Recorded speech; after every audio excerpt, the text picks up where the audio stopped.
The second step in developing your situation model is to define the ecosystems, habitats, and/or species you're trying to conserve or restore. We call these biodiversity focal interests and use light green ovals to represent them in a situation model.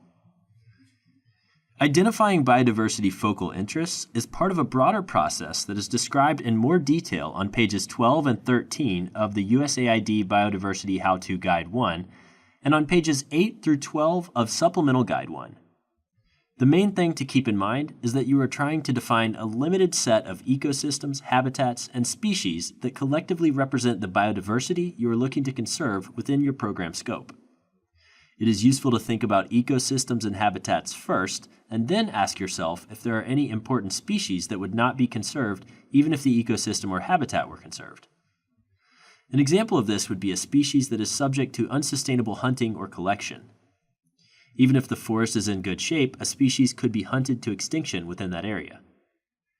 To keep your efforts focused and manageable, you should ideally keep your number of biodiversity focal interests between 2 and 8. In the Grand River Basin, the example project design team chose riverfish populations, rivers, tropical lowland forest, and jaguars as their biodiversity focal interests.